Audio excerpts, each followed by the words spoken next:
Do you know the difference between cilantro and parsley? Does a recipe call for flat leaf, but you got curly? Oops! We're going to show you how to identify your herbs like a professional chef so you never have to feel like that again. Stick with us, and we're going to show you how.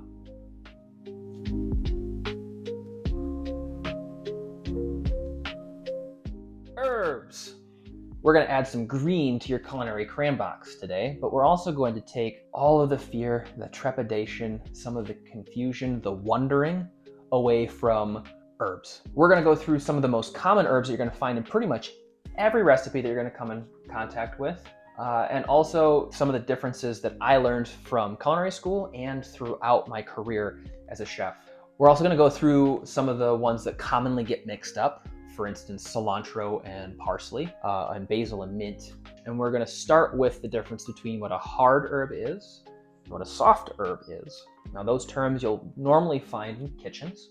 So our hard herbs simply have a much woodier stem. They typically will grow kind of bushy and large. And as they grow, those stems create bark and it holds up the plant much more sturdy than a soft herb. Soft herbs like parsley, in this case curly, is completely green from top to bottom. You can use the entire thing, which is a common misuse inside of the kitchen too, is that you can only use the leaves of herbs. On many of our herbs, we can use the stems too, and that's a really great way to not waste. Our number one most confused herb is the difference between cilantro here and parsley here. Now, from a distance, they look very, very similar. You can definitely confuse them pretty quickly, but there's a very large difference in smell, in taste, and actual shape of the leaf. The parsley, in this case, flat leaf Italian parsley, has very spiky ends to it. The cilantro is kind of nice and round. You'll be able to look really close up and see, oh, hey, those leaves look different because the cilantro leaves have rounded edges and the parsley has pointy edges. Now there's a couple of differences here too. When recipes call for Italian flat leaf parsley, the leaf itself is actually quite flat. Flat leaf parsley is not the same thing as curly parsley. Curly parsley you'll recognize if you've ever eaten at a diner, you'll recognize it as the garnish on the plate. The parsley leaves actually kind of curl up. The spikiness on the ends of the leaves is very, very tight. This does taste different too. The Italian flat leaf parsley tastes very green, kind of grassy, a little bit citrusy. Whereas the curly parsley, it's much more intense on the green. It's much more intense on the citrus. It's much more intense on the floralness of it. And that's why it was actually used as a plate garnish. This was used to chew after a meal to kind of cleanse your palate, to clean your breath as well.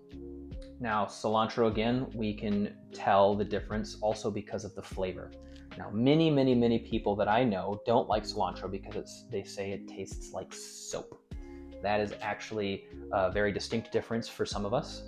That is, I believe, genetic, that some people taste soap and others do not. That kind of leads us into mint. Now, mint, most people will recognize it because they see it as garnish on their desserts. Typically, a lot of places, when they want a little pop of green, they'll add their mint to their plates. It's not always the best because mint doesn't go with everything. Some of us, like myself, don't particularly care for mint in everything because it tastes like toothpaste. Now, there are over a dozen different varieties of mint. There's spearmint, peppermint, wintergreen, apple mint, lemon mint, chocolate mint, like all sorts of crazy wild flavors. Some of them taste more like their name than others. We just have a regular spearmint here. Mint will be typically confused with basil. Basil is one of those that many, many, many more people know what they're looking for. You can smell that, buddy. I'm falling in love with it. It smells so good. That's amore. So basil is most quintessentially known with Italian cooking. You'll find it in pasta sauces. You'll find it in pesto. Now, basil being a soft herb too has a soft stem. This is one of the only ones that I won't use the stem for because the flavor gets so intense it can start to taste bitter. Now, basil smells really, really floral. It smells almost sweet. This is just Genovese or large leaf sweet basil. You can blend it down with cheese and pine nuts and oil and garlic, and you have yourself a really beautiful pesto to use for pasta or smeared on bread with tomatoes. Basil and tomatoes just love each other. There are also many varieties of basil too. You can get, most commonly, the other type of basil you'll see is Thai basil. The stem is a little bit more purple, and that flavor is actually much more in the mint vein. So basil and mint go together really, really well, and that's why they're most commonly confused too. Now, you can see the difference between basil and mint. You can tell the difference here because the leaves look very, very, very, very, very different. Mint has a long tongue shape, but it has a sawtooth pattern on the outside of the leaf as well. It grows stalk, kind of 2 leaves at a time, all the way to the top until it flowers into white. Basil grows up on its stalk, but it starts to branch out. Every time that it creates a leaf, it'll start to branch more and more and more. Again, the leaves are kind of round, they're a little bit shiny, and they are smooth on the edges, a little bit more teardrop shape. Really simple ways to discern the difference between the two, and the smell is just vastly different. Now we've got dill. Now this, Xander made very good mention to it, that this dill here is baby dill. So Xander, what does that smell like to you? Pickles. Pickles! A lot of times we'll actually use the flowering side of the dill. The dill will grow really, really tall. It'll grow big, nice big flowers with yellow florets on the top. It grows very uniquely. It's hard to miss. A couple last soft herbs here is sage. This one is really hard to mistake for anything because it smells like Hobby Lobby does in the fall time. Smell that. Yeah, that smells like stuffing and turkey and pumpkin pie, right? Yeah. Now, sage grows this really sagey green, go figure. It's kind of a white green. The leaves are very, very pointy towards the top, thin, but they're also really fluffy, feel that. So we actually will buy it from our market or from our store. You can get little clam shells in your herbs section, just like that. Comes with just enough. Last soft herb that we're growing, and again, one that you're gonna see a lot is, do you know what these are, Xander? Chives. Chives. So what is a chive? Do you know what a chive is? It's an onion. It is. It's in the onion family. Now, chives grow in big bundles. We've got 2 large root bundles in our garden, and they're hard to miss. They will actually put on 3 or 4 growths over the season for us. As they get up and about yay big, we'll cut them down and we can use them for whatever we want an onion in. A lot of times this will be more of a garnish. The onion flavor is much more mild than a raw onion. Now, chives and green onions, or chives and scallions, will get mixed up quite often. If a recipe calls for chives, there's a really easy way to tell. There's no white part to the chive. It's all green from top all the way down to the ground.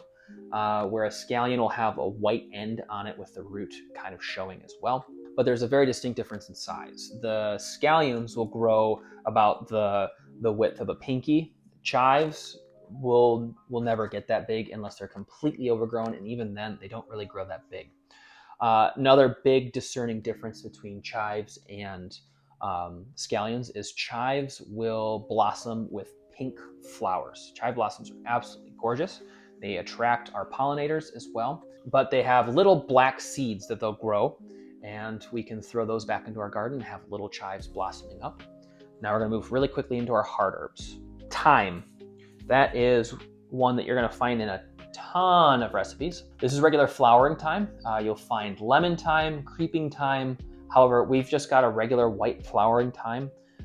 And you can see that the stem has grown pretty large and woody. Yeah. The best way to tell your time, not your watch, is by looking at it. It'll have a central stem, and then off of each of the stems, it'll have little bundles of pointy little green leaves. Now, it kind of looks like spines or spikes, but these leaves are what you actually use. Now, oregano, This one, we have purple flowers on it. Not that you'll be buying it with flowers on in the store, but the leaves are much, much different. Now ours has gone to flower because we've got 90-degree weather outside and these plants are bolting. So we're cutting them back so they want to grow up new.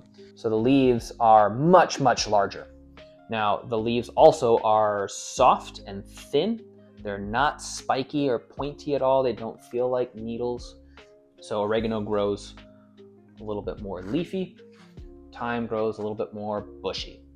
Next, we've got the rosemary. This smells very much of fall time. It smells very much of breakfast potatoes. It smells very much of roasting chicken.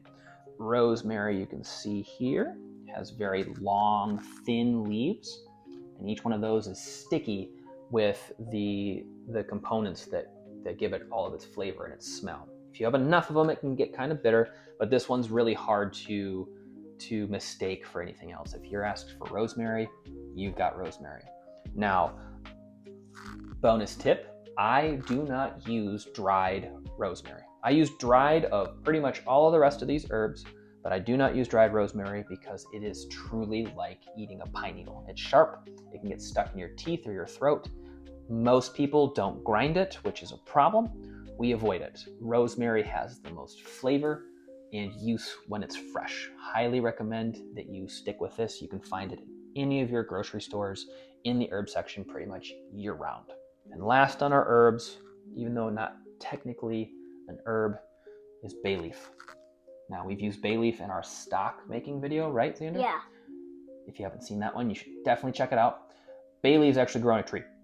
You'll find them in a lot of different recipes. They're calling for braising meat or making stock or stews.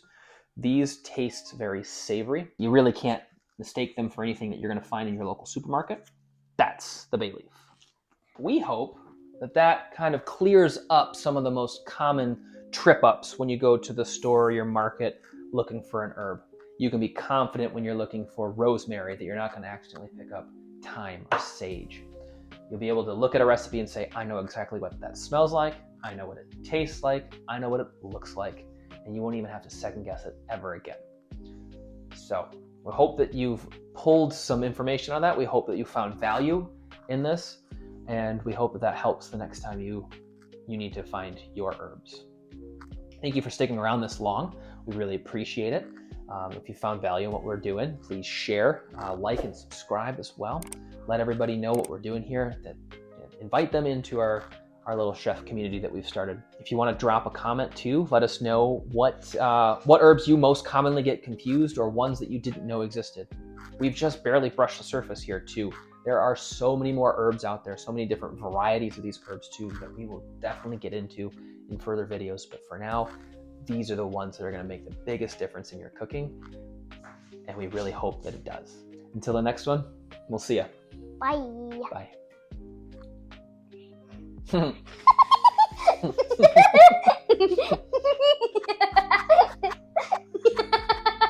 That's a chive.